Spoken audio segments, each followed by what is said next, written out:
Sada će vam se obratiti gospodin Aleksandar Vulin, predsednik Pokreta socijala.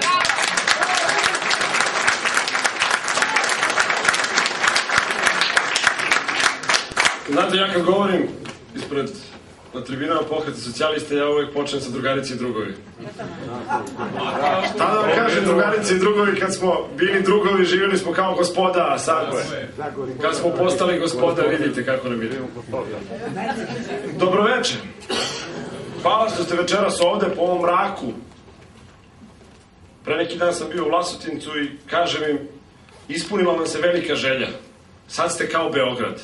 U mraku ste, zaveljani ste, ulice vam niko ne čisti, živite kao u prestonici.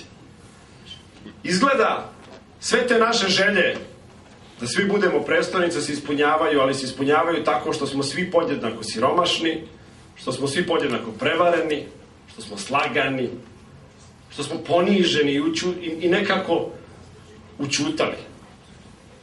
Gledamo po kosama i po očima. Prošli ste mnoge kampanje, vidjeli ste mnoge izbore, osim ove dece tamo, a ni njima nije baš prva.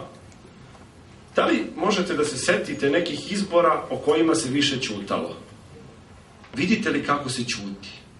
Vidite li da mi imamo još manje od mesec dana pre nego što ćemo raspisati te konačne i sanjane i željene i za njih dugo borene izbore, a o njima se ćuti kao da neće biti nikada, kao da je to neka velika tajna. Vlast kaže, tajna, izbori su zapravo tajna. Da šapućemo o njima, da ne govorimo o njima, ružna je reč izbori. Jer šta bi mi mogli da biramo, šta biramo? Kad živimo u najboljem od svih svetova i vladaju nam najbolji od svih ljudi.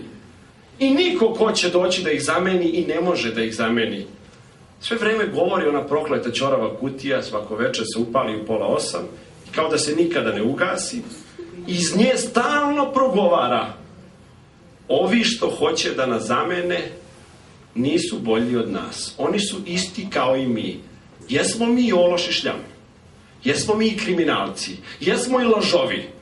Ali ovi što hoće da nas zamene isti su kao i mi. Nikakve promene u Srbiji zapravo ne može i neće biti. Svako večer nam govore da nikada promene neće biti. Ne govore nam više da su dobri i pametni. Ne pokušava Tadić da objasni da je sposoban.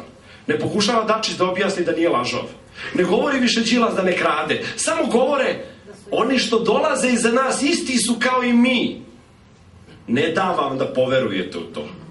Ne da vam i ne dajte da poveruje Srbija u to, jer ako poveruje u to, spustit će glavu i nikada više tu glavu neće podići.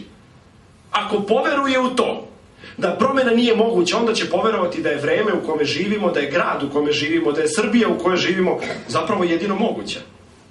Da je sve ovo normalno. Da je normalno da kad radite da vas niko ne plati. Da je normalno da kad ste bolesni da vas niko ne leči. Da je normalno da budete siromašni. Da je normalno da oni koji vladaju mogu da budu kabadahije. Da mogu da budu siledžije. Da im niko ništa ne sme da postavi ni pitanje. A kamoli da se nada odgovoru.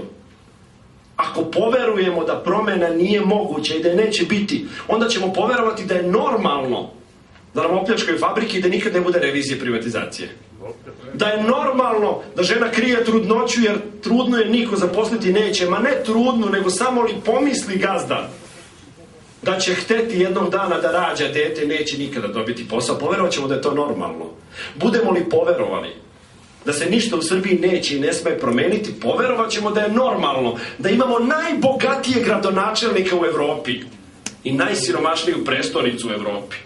Poverovat ćemo zapravo da je sve to normalno. Ako li poverujemo ćoravoj kutiji da se nikada ništa neće promeniti.